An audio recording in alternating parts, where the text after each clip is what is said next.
अस्सलामुअलैकुम, I am Mubeen Hafeez Khan and you are watching Crick in depth. जैसा कि आपको पता है कि हम लोगों ने एक सिलसिला शुरू की जिसमें हम डिफरेंट पीएसएल फ्रेंचाइजेस का रिव्यू करते हैं, उनके स्क्वाड का डिटेल एनालिसिस करते हैं और आखिर में बताता हूँ मेरे ख्याल में वो कौन सी 11 प्लेयर्स होंगे जो उस टीम की प्लेइंग 11 में शामिल होंगे। आज इस टीम के बारे में हम सबसे पहले बात करने लगे हैं वो है मुल्तान सुल्तान्स।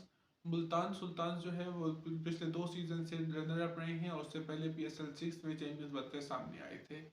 मुल्तान सुल्तान के पहले प्लेयर मोहम्मद रिजवान हैं जो उनके कैप्टन और विकेट कीपर बैट्समैन हैं। मुल्तान सुल्तान के अलावा मोहम्मद रिजवान पाकिस्तान के लिए भी बहुत सी अहम परफॉर्मेंसेज देते रहे हैं, जिसमें 2021 T20 वर्ल्ड कप में इंडिया के खिलाफ बाबर आजम के साथ 152 रन की पार्टनरशिप थी, जिसकी वजह से पाकिस्तान ने वो मैच 10 विकेटों से जीता था और वर्ल्ड कप की हिस्ट्री में पाकिस्तान ने पहली दफ़ा इंडिया को शिकस्त दी थी। उसके अलावा उसी T20 वर्ल्ड कप में सेमीफाइनल में ऑस्ट्रेलिया के खिलाफ बीमारी की हालत में 50+ रन की इनिंग खेली थी और अभी रिसेंटली 2023 ODI वर्ल्ड कप में श्रीलंका के खिलाफ 131 रन की इनिंग खेली थी और इंजरी के बावजूद वो इनिंग खेली थी और वो मैच में पाकिस्तान ने 346 रन का टारगेट आसानी से चेस कर लिया था। मोहम्मद रिजवान जो है वो 43 के एवरेज के साथ 126 के स्ट्राइक रेट के साथ रन बनाते हैं, जिसका बहुत ज़्यादा फायदा होगा मुल्तान सुल्तान को। इसके बाद अगले प्लेयर्स मुल्तान सुल्तान के जो हैं वो हैं इफ्तिखार अहमद। इफ्तिखार अहमद का बैटिंग का रिकॉर्ड तो अच्छा है ही, साथ वो बॉलिंग में भी अच्छा रिकॉर्ड है। इफ्तिखार अहमद बैटिंग में 129 के स्ट्राइक रेट से 29 की एवरेज के साथ साथ रन बनाते हैं और बॉलिंग में हर 23 बॉल्स के बाद उनकी एक विकेट होती है, जो कि एक बहुत फ़ायदे की चीज़ है और पाकिस्तान को और मुल्तान सुल्तान को उसका बहुत ज़्यादा फ़ायदा होगा। इसके बाद अगले प्लेयर जो हैं वो हैं डेविड विली। डेविड विली जो है वो इंग्लैंड के बॉलिंग ऑलराउंडर हैं और वो भी हर 18 बॉलों के बाद एक विकेट लेते हैं, यानी हर 3 ओवर्स के बाद डेविड विली एक विकेट लेते हैं।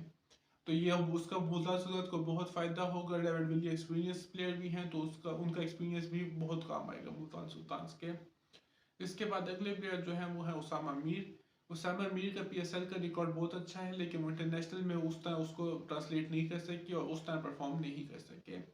उसामा मीर का ओवरऑल T20 रिकॉर्ड में ये है कि वो हर 20 बॉलों के बाद एक विकेट लेते हैं और ओवरऑल उसकी वजह से उनके रिकॉर्ड्स बहुत अच्छे हैं और वो T20 क्रिकेट में और ख़ासकर लीग्स में वो बहुत अच्छा परफॉर्म करते रहे हैं, लेकिन अनफॉर्चुनेटली वो इंटरनेशनल क्रिकेट में उसको उस तरह ट्रांसलेट नहीं कर सके।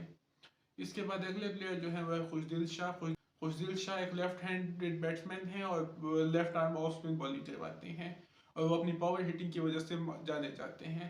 खुशदिल शाह भी हर 20 बॉलों के बाद एक विकेट लेते हैं और उसके अलावा वो 135 के स्ट्राइक रेट से और 26 के एवरेज से रन बनाते हैं, जो कि एक T20 के रिकॉर्ड में बहुत ही अच्छी चीज़ है। मुल्तान सुल्तान के जो अगले प्लेयर हैं वो हैं डेविड मलान। डेविड मलान 129 के स्ट्राइक रेट से और 33 के एवरेज से रन बनाते रहते हैं और इंग्लैंड के एक जायाना मिजाज लेफ्ट आर्म ओपनर हैं, तो ये भी मुल्तान सुल्तान के लिए बहुत फ़ायदा देंगे और इंशाल्लाह अच्छा परफॉर्म करेंगे। अगले प्लेयर जो इस लिस्ट में आते हैं मुल्तान सुल्तान के स्क्वाड में वो हैं अब्बास अफरीदी। अब्बास अफरीदी हर 14 बॉलों के बाद एक विकेट लेते हैं और मुझे पर्सनली अब्बास अफरीदी का एक्शन बहुत पसंद है क्योंकि मुझे उनके एक्शन से उमर गुल की याद आती है। इसके बाद अगले प्लेयर हैं साउथ अफ्रीका के opening batsman Lisa Hendricks. Lisa Hendricks जो है वो 127 के स्ट्राइक रेट के साथ 35 के एवरेज से रन बनाते हैं, जो कि T20 में बहुत अच्छी है। उनका स्ट्राइक रेट और एवरेज दोनों चीज़ें बहुत अच्छी हैं, तो और वो एंकर भी मतलब कर सकते हैं और तेज़ भी खेल सकते हैं, सिचुएशन के मुताबिक दोनों चीज़ें कर सकते हैं। इसके बाद मुल्तान सुल्तान के अगले प्लेयर जो हैं वो हैं इंग्लैंड के रीसा टॉपली। रीसा टॉपली एक लेफ्ट आर्म फास्ट बॉलर है और वो हर 16 बॉलों के बाद एक विकेट लेते हैं। ये रिकॉर्ड भी बहुत अच्छा है T20 क्रिकेट में, क्योंकि हर 16 बॉल्स के बाद अगर एक बॉलर विकेट ले रहा है तो वो विकेट टेकिंग ऑप्शन प्रोवाइड करते हैं और बैट्समैन पे प्रेशर बना के रखता है। इसके बाद अगले प्लेयर जो हैं वो एहसानुल्लाह हैं, जिन्होंने पिछले साल PSL में बहुत ही अच्छे परफॉर्मेंसेज दी थी और अपनी स्पीड की वजह से मशहूर हुए थे। एहसानुल्लाह ने पाकिस्तान को भी एक T20 सीरीज़ में रिप्रेजेंट किया था अफगानिस्तान के खिलाफ और उसमें भी अच्छी परफॉर्मेंस दी थी। एहसानुल्लाह भी हर 14 बॉल्स के बाद एक विकेट लेते रहते हैं। इसके बाद अगले प्लेयर जो हैं तैयब ताहिर। तैयब ताहिर ने लास्ट सीजन कराची किंग्स को रिप्रेजेंट किया था और उसमें बहुत सी अहम परफॉर्मेंसेज दी थी। इसके अलावा भी अमेजिंग एशिया कप के फाइनल में भी उन्होंने इंडिया के खिलाफ सेंचुरी बनाई थी और पाकिस्तान को अमेजिंग एशिया कप जितवाया था। तैयब ताहिर जो है वो 131 के स्ट्राइक रेट से 36 के एवरेज से रन बनाते रहते हैं T20 में, जो कि एक बहुत अच्छे नंबर्स हैं। इसके अलावा अगले प्लेयर जो हैं मुल्तान सुल्तान्स के वो हैं शाहनवाज धानी। शाहनवाज धानी अपने फ़नी अंदाज की वजह से जाने जाते हैं और वो भी हर 15 बॉलों के बाद एक विकेट लेते हैं। शाहनवाज धानी पिच पे एंटरटेनमेंट भी देते रहते हैं और व्यूअर्स को बोर नहीं होने देते। इसके बाद अगले प्लेयर जो हैं वो हैं मोहम्मद अली। मोहम्मद अली ने पाकिस्तान की तरफ से टेस्ट क्रिकेट भी खेली हुई और पाकिस्तान को 2 टेस्ट मैचेस में रिप्रेजेंट किया हुआ है। मोहम्मद अली को इस दफ़ा मुल्तान सुल्तान ने चांस दिया है और वो भी हर 18 बॉल्स के बाद T20 क्रिकेट में एक विकेट लेते हैं। इसके बाद अगले प्लेयर जो हैं वो हैं Usman Khan. Usman Khan basically Pakistan originated player हैं लेकिन अब वो यूएई की तरफ से क्रिकेट खेलते हैं। उस्मान खान ने पिछले साल पीएसएल में 23 सेंचुरी बनाई थी मुल्तान सुल्तान की तरफ से खेलते हुए ओपन करते हुए। उस्मान खान 129 के स्ट्राइक रेट से और 29 की एवरेज से रन्स बनाते हैं और ये उनकी परफॉर्मेंसेस पीएसएल में और भी ज़्यादा अच्छी हो जाती हैं। अगले प्लेयर जो हैं वो हैं फैसल अकरम। फैसल अकरम जो है वो पाकिस्तान के साबिक अंडर-19 टीम के कप्तान कासिम अकरम के भाई हैं और ये पिछले सीजन भी कराची किंग्स के स्क्वाड में शामिल थे लेकिन इन्होंने इतनी परफॉर्मेंसेज वगैरह नहीं दी हुई और 5 मैचेस में सिर्फ 5 विकेट्स ली हुई हैं और इनका जो रिकॉर्ड है उसके मुताबिक ये हर 47 बॉल्स के बाद विकेट लेते हैं। अगले प्लेयर जो हैं वो हैं यासिर खान। यासिर खान को भी मुल्तान सुल्तान ने अमेजिंग कैटेगरी में लिया है और फैसल अकरम को भी उन्होंने अमेजिंग कैटेगरी में पिक किया है। यासिर खान जो है वो एक राइट हैंडेड बैट्समैन है और 128 के स्ट्राइक रेट से 18 के एवरेज से रन्स बनाते हैं। तो ये एंकर भी कर सकते हैं और अच्छी पावर हिटिंग भी कर सकते हैं अगर ज़रूरत पड़े तो। इसके अलावा अगले प्लेयर जो है वो मुल्तान सुल्तान ने पिक किया है सप्लीमेंट्री राउंड में क्रिस जॉर्डन को।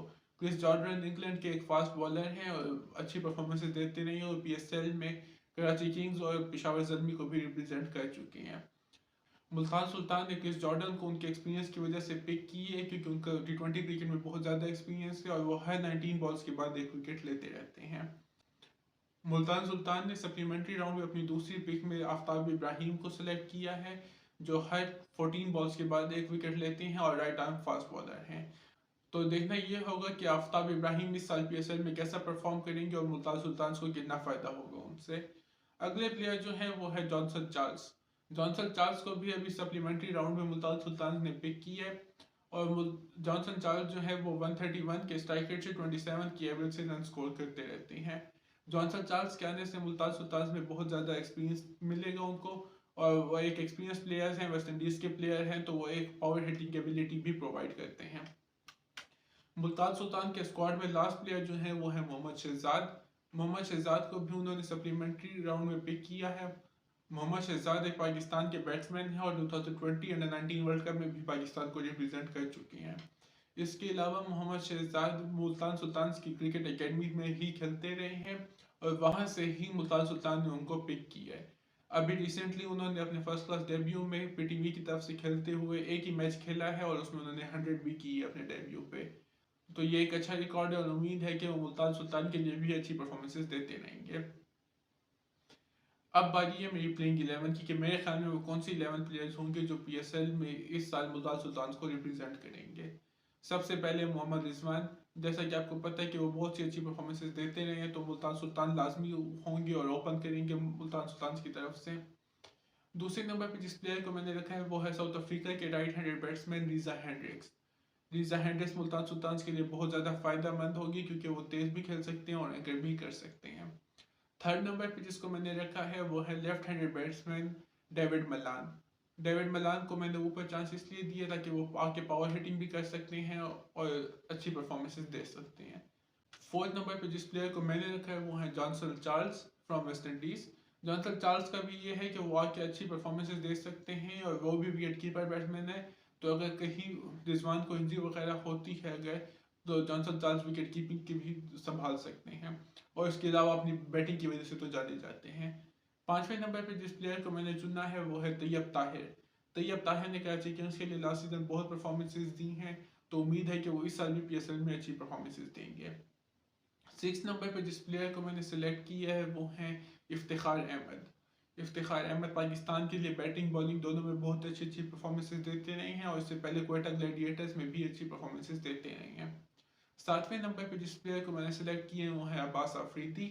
अब्बास अफरीदी भी पाकिस्तान के ही ऑलराउंडर हैं और अभी रिसेंटली न्यूजीलैंड के खिलाफ T20 सीरीज में भी अच्छा परफॉर्म करके आए हैं। 8वें नंबर पे जिस प्लेयर को मैंने सेलेक्ट किया है वो है डेविड विली। डेविड विली भी इंग्लैंड के ऑलराउंडर हैं और अच्छा परफॉर्म करते हुए आ रहे हैं। 9वें नंबर पे जो मेरे पास प्लेयर आ रहे हैं वो है फैसल अकरम। मैंने फैसल अकरम को इसलिए सेलेक्ट किया क्योंकि वो लेफ्ट आर्म स्पिनर है और लेफ्ट आर्म स्पिनर के खिलाफ पाकिस्तानी प्लेयर्स बहुत ज़्यादा स्ट्रगल करते हुए दिखाई दिए हैं। तो इसलिए मुल्तान सुल्तान को उनसे बहुत ज़्यादा फ़ायदा हो सकता है और वो बहुत से पाकिस्तानी प्लेयर्स को आउट कर सकते हैं। नंबर 10 पे जिस प्लेयर को मैंने सेलेक्ट किया है वो है शाहनवाज धानी। शाहनवाज धानी को मुल्तान सुल्तान ने बहुत से चांसेस दिए हैं और पिछले 2-3 सीजन से वो मुल्तान सुल्तान की तरफ से ही खेल रहे हैं और पाकिस्तान को भी रिप्रेजेंट कर चुके हैं। 11 नंबर पे जिस प्लेयर को मैंने सेलेक्ट किया वो है एहसानुल्लाह। एहसानुल्लाह उम्मीद है कि कम्प्लीटली फिट होंगे और PSL में खेल सकेंगे। अगर एहसानुल्लाह खुदा न खास्ता अनफिट होते हैं तो उनकी जगह पे रीसा टॉपली को और फिर जॉनसन चार्ल्स की जगह पे हम खुशदिल शाह को ला के प्लेइंग 11 में थोड़ी सी चेंजेस कर सकते हैं। क्योंकि अगर हम लोग एहसानुल्लाह की जगह पे रीसा टॉपली को ले आते हैं तो हमारे पास ओवरसीज प्लेयर्स की जो लिमिट है वो ख़त्म हो जाएगी, तो वहाँ 5th प्लेयर हो जाएगा। तो इसलिए फिर जॉनसन चार्ल्स की जगह पे हमें खुशदिल शाह की तरफ जाना पड़ेगा। तो ये थी मेरी प्लेइंग 11। आप लोगों की इसकी प्लेइंग 11 के बारे में क्या राय है और आप लोगों की प्लेइंग 11 क्या होगी वो आप कमेंट बॉक्स में बता सकते हैं। बाकी PSL फ्रेंचाइजीज के स्क्वाड एनालिसिस के लिए और उनके प्रीव्यू के लिए और मेरी प्लेइंग 11 जानने के लिए चैनल को सब्सक्राइब करें और बेल आइकन को क्लिक करें। और अगर वीडियो अच्छी लगे तो वीडियो को लाइक करें। इस वीडियो में बस इतना ही। आपसे मुलाकात होंगी इंशाल्लाह अगली वीडियो में। तब तक के लिए इजाज़त दें। अल्लाह हाफिज़।